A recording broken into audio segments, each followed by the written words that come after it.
You know what I should talk about more on this channel? Sci-fi movies from the 90s. I feel like I haven't given that niche genre enough attention. There's a lot of space out there to get lost in. Obviously, I love 90s cinema, as many of our videos prove.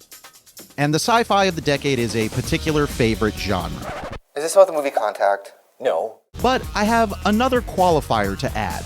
Franchise films. Robocop 3. I find franchise filmmaking fascinating, from a certain point of view. A certain point of view? While it can be fun and creatively stimulating to talk about canon and carryover characters and all the direct art involved in franchise films, it's more intriguing to me to look at franchise movies from their strategic standpoints. Specifically, what are these different movies attempting to do both collectively and individually when it comes to their franchise mindset? Basically, what is an identifiable success point a franchise film entry is trying to achieve, other than, buttloads of cash? I'd buy that for $1. Our subject today is a franchise sequel that many fans and casual audiences saw exactly what it was trying to achieve and rejected it, putting its movie franchise on ice for over 2 decades. I'll buy that for $1. I'm Drew Deitch for Giant Freakin' Robot, and this is why Robocop 3 failed. All right, let's get personal real quick. Robocop is my second favorite film of all time. It's a movie that I could talk about forever and why it's so personal to me. If you'd like to see that kind of video, make sure to mention that in the comments.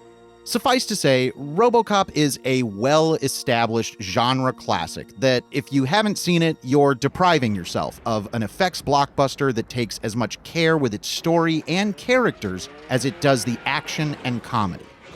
As far as Robocop 2 is concerned, we're only going to talk about it as it relates to Robocop 3.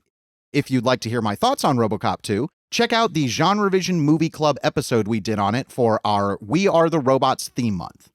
Robocop 2 is important to the story of both Robocop 3's production and actual in-movie story. Robocop 2 was mostly written by Frank Miller, one of the most celebrated comic book writers and artists of the 80s. In June 1990, when Orion Pictures was about to release Robocop 2, the studio gave the green light to 2 more movies. Go f*** a refrigerator, neck! Since you won't find a Robocop 4 out there, you can guess how things are already headed. Frank Miller had a tumultuous time during Robocop 2's production, but returned for Robocop 3 even though his screenplay would get handed to another writer, who would also end up directing the film. Fred Decker got the job, and he was certainly qualified when it comes to being a legitimate genre fan. He had written and directed the delightful Universal Monsters homage, The Monster Squad, and Night of the Creeps, a movie I've recommended on this channel in a video pretty much nobody watched. Hooray. Basically, Fred Decker was someone who genuinely loved this stuff. But his script had another major creative influence.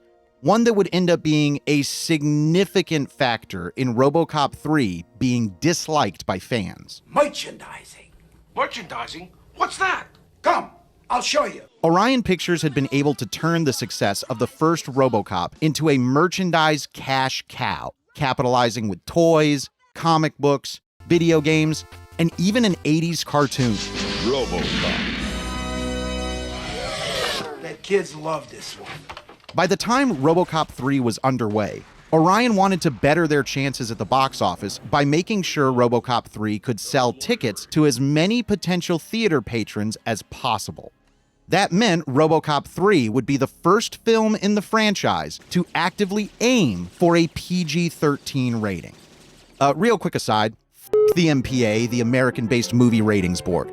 They are a censorship entity and nothing about them should ever be taken seriously, especially their cockamamie ratings and reasons for them. Moving on, Robocop 3 would abandon the graphic violence of the first 2 films in favor of courting younger viewers. This was a prime directive from Orion to Fred Decker. So for all the problems people load on this movie, I have nothing but empathy when it comes to Decker's situation. It didn't help that Robocop himself, actor Peter Weller, was not available for the sequel because he was busy making a wonderful David Cronenberg nightmare instead. And there are worthwhile reports about Weller being too expensive for Orion to afford for another sequel. But who can put a price tag on a dream? I'm willing to believe some part of that, considering the ultimate fate of Orion Pictures, which ties directly to Robocop 3. Robocop 3's production began in February of 1991 and concluded in May that same year, with the film's intended release set for mid-1992, giving the effects-heavy movie lots of post-production and marketing time. However, Orion Pictures ended up having to close up shop and declare bankruptcy before they could facilitate the release of Robocop 3, leaving the movie as part of an asset sale. Because of this, Robocop 3 wouldn't see a US release until November 1993, debuting in international markets earlier that year thanks to a previous deal with Columbia Pictures.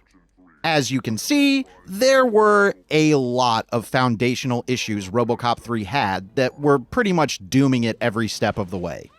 If the movie itself had been able to overcome those obstacles, maybe it would have found more appreciation. And I'll admit, when judging Robocop 3 as its own singular thing, not as a Robocop movie, it's mostly okay for a kid's sci-fi movie about the crossroads of capitalism and fascism. Just get on the bus. Robert Burke stands in for Peter Weller, and it's just not happening. I don't have many friends. Again, I don't envy Burke having to step in for the series' lead actor, and the role can often be a thankless and effectively faceless one. But he just doesn't have the spark of Alex Murphy in him. There are positive elements worth highlighting in Robocop 3. We get a number of great character actors like Stephen Root, the awesome CCH Pounder, always going to be happy to see her, and my personal favorite, Rip Torn. Plus, Maestro Basil Polidorus is back after not being used for Robocop 2. So at least we've got that iconic theme back and another score from one of cinema's greatest composers. You called for backup? There is a lot going on in Robocop 3's story, and that's certainly one of its problems, like when it's trying to shove an android assassin into the mix. But the best and key plot centers around the poor of Detroit being forcibly thrown out of their homes for the eventual construction of a proposed utopia called Delta City. This is the movie's best bit of commentary, as we see fascist soldiers called urban rehabilitation, also known as rehabs, being nothing but stormtroopers, and then seeing them portrayed as heroic action figures in one of the franchise's trademark in-world commercials. But as poignant as that story thread could be, the rest of the movie is a mess.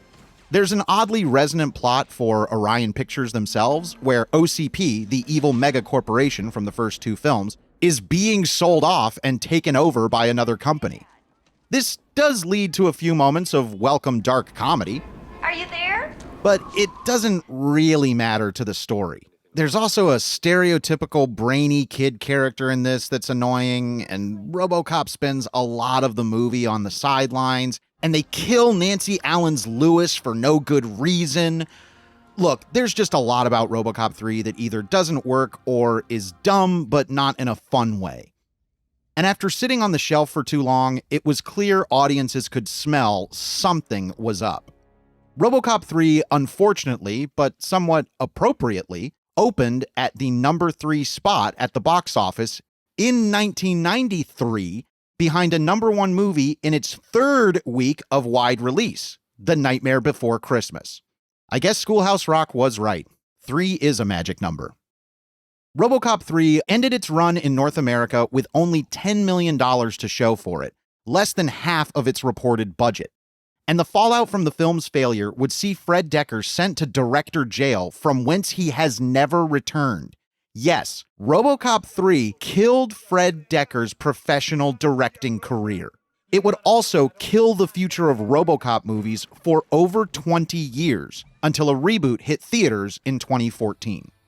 RoboCop 3 failed for so many reasons. The studio imposed bad creative decisions at the same time they were falling apart financially. The series lead got recast, And the final movie simply didn't offer anything more than audiences felt they'd already gotten out of the franchise. Look at you, it's like you're brand new. Thank you. Thank you. When it's all said and done, I don't think Robocop 3 is a horrendous movie, but it feels like a weak episode of a Robocop TV series. Oh no. Oh, please don't make me watch the Robocop TV series. Am I going to see a bunch of comments begging for a video on the Robocop series?